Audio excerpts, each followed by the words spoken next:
পশ্চিম বাংলায় যে কুকুরটাকে বানিয়েছি এখানে বড় পড়ে না, এর গায়ের লোমটা এমন একটা সিস্টেমে বড় করে দিয়েছি, এত অতিরিক্ত গরমে হার্ট ফেল করবে না, আর অতিরিক্ত শীতে সে বরফে জমে মারা যাবে না। এটা পশ্চিম বাংলা, এখানে বরফ নাই, অতিরিক্ত গরম নাই, এই জন্য এখানকার আবহাওয়া অনুযায়ী সেটিং করে গরু ছাগলের গায়ের লোম। কিন্তু আপনি কাশ্মীরে যদি যান, এই টাইমে দেখবেন খোঁজ নিয়ে গোটা কাশ্মীরটা বরফে ঢেকে গেছে, একটা মানুষজন কাউকে দেখতে পাওয়া যায় না। আল্লাহ বলে তাই তো মানুষ হিটার চালিয়ে বাড়ির ভিতরে শুয়ে থাকবে, কিন্তু একটা ফুটপাতের কুকুর কোথায় থাকবে এই চিন্তা তো কোনো বাড়িওয়ালা করবে না। ওই জন্য আমি আল্লাহ আগে থেকে ওর গায়ে কম্বল সিস্টেমে এই লোমগুলো বড় বড় করে দিয়েছি, যাতে ওর বরফ পড়লেও কোনো অসুবিধা না হয়। আমার নাম হলো রব। যাও যেখানে যেটা প্রয়োজন, তুমি চাও আর না চাও, আমি আল্লাহ সেটা সেটিং করে দিয়েছি। আমার নাম রব। এই যারা ফেরির কাজে যান, রাজমিস্ত্রির কাজে যান, নেপালে দেখেন না সবার নাকগুলো চ্যাপটায় রাখে, চ্যাপটায় না? তা আপনাদের গ্রামের কোন মেয়ের নাক যদি এরকম নেপালিদের মতো হয়, কোন ভালো ছেলেকে বিয়ে করতে চাইবে? চাইবে না। নাইজেরিয়ানের লোক দেখেছেন, যেখানে ফুটবল প্লেয়ার যারা হায়ারে খেলতে আসে, নাইজেরিয়ানের প্লেয়ার 6.5 ফুট লম্বা, সেই রকম বডি, ঠোঁটগুলো মোটা মোটা, চুলগুলো পাখির মাথার মতো, তাই না?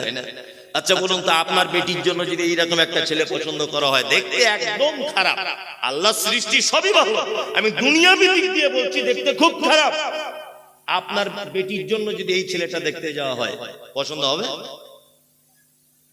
আপনার হলেও আপনার বেটি তো পছন্দ করবেই না, আমার বেটি হলেও করবে না, করবে? আল্লাহ বলছে আমার নাম রব। নেপালের মাটিতে যাদেরকে বানিয়েছি, পুরুষ মানুষ আর মেয়ে মানুষ সবার নাক চ্যাপ্টা, কেউ আঙুল তুলে বলতে পারবে না তোকে বিয়ে করব না, তোকে করব, এই সুযোগ নাই। নাইজেরিয়ানে যাকে বানিয়েছি সবাইকে লম্বা করেছি, ঠোঁটটা মোটা, আর সবার মাথার চুলটা যেন চড়ুই পাখির বাসা বেঁধেছে, মেয়েদেরও যেমন ছেলেদেরও তেমন। আমার নাম হলো রব। পশ্চিম বাংলার মালদা জেলাতে তোমাকে আমি জন্ম দিয়েছি, এখানকার সবার নাক উঁচু, তোমার বেটার নাকটা উঁচু, তোমার বেটির নাকটাও উঁচু, এখানে সবার যেমন মাথার চুল, তোমারও বেটা বেটির মাথার চুল তেমন। আল্লাহ বলছে আমার নাম রব। পশ্চিম বাংলার মানুষের একরকম, আর নেপালে আর এক রকম, কাশ্মীরে করে দিয়েছে আর এক রকম, দক্ষিণ আফ্রিকায় আর এক রকম, নাইজেরিয়াতে আর এক রকম, আপনি আমেরিকায় যাবেন আর এক রকম, এক এক জায়গায় এক এক রকমের তৈরি করে দিয়েছি, যাতে বিয়ে শাদী করতে, পরিচয় পেতে যাতে অসুবিধা না হয়, কেউ যাতে কাউকে দেখে ঘৃণা না করে। আমার নাম হলো রব। আমার নাম রব। রবের ব্যাখ্যা করলে এখন অনেক করা যাবে। রব আপনাকে দেখাবো।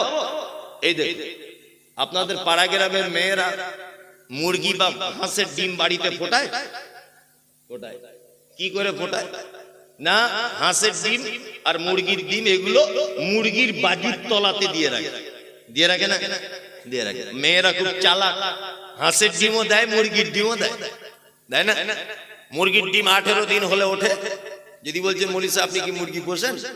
না, ওগুলো জানতে হয়, মেয়েদের কাছে গল্প শোনা। 18 দিন থেকে 21 দিন টাইম লাগে, টোটালে বাচ্চা উঠে যাবে। 21 দিনের পরে যে ডিম থাকবে ওটা খারাপ। আর হাঁসের বাচ্চা 22 দিন থেকে 28 দিন পর্যন্ত টাইম লাগবে উঠতে, 29 দিন হয়ে গেলে ও ডিম খারাপ। এটা মা চাচিদের মুখে, এগুলো হাদিস কোরআন নয়, গল্প শোনা।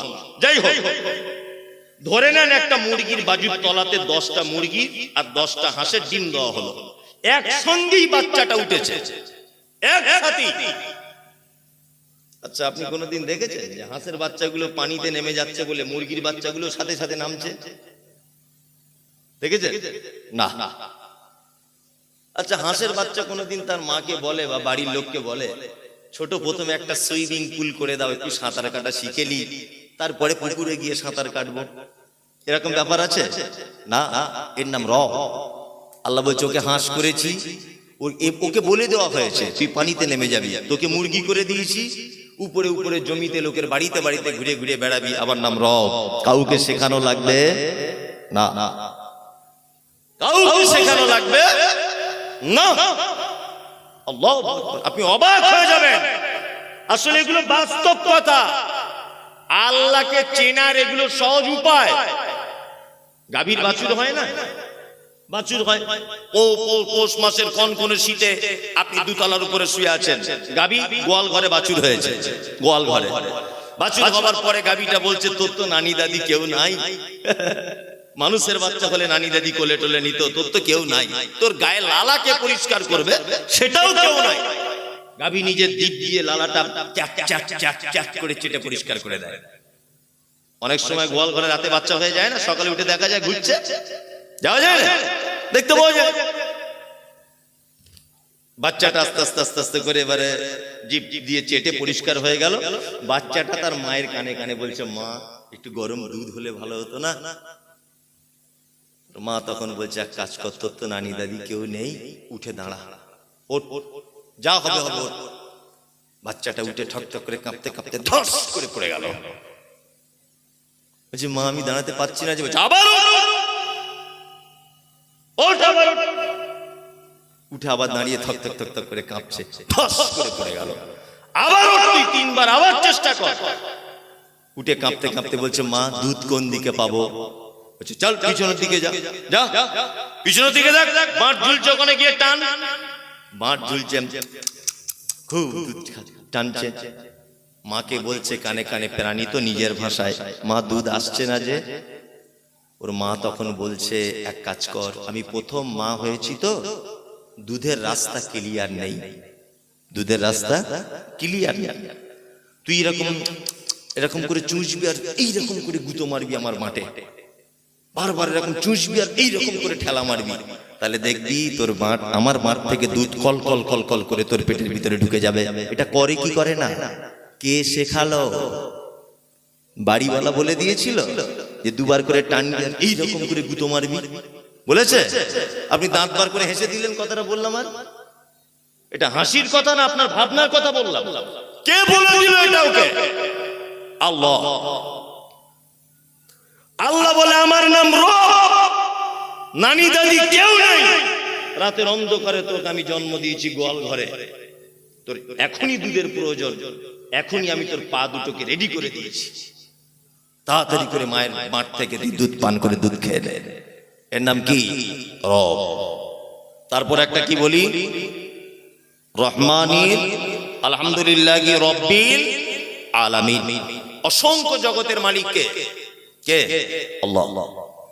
কালকে যদি আনন্দবাজার পত্রিকায় এই ঘটনা ছাপা হয় যে মাটির তলাতে মানুষ খুঁজে পাওয়া গেছে, তারাও জলসা করে, তাদেরও মাদ্রাসার কালেকশন হয়, তাদেরও শ্রোতা, খাওয়া দাওয়ার ব্যবস্থা থাকে, মেয়েদের প্যান্ডেল থাকে, ছেলেদেরও থাকে, কালকে যদি পেপারে যদি এই ঘটনাটা উল্লেখ করা হয়, কেউ বিশ্বাস করবে? করবে না। আমি আগে করব, কেউ করুক আর না করুক, কারণ আল্লাহ বলছে আলামিন, অসংখ্য জগতের আমি মালিক। মাটির তলাতে মানুষ থাকতে পারে, অসম্ভবের কিছু নেই।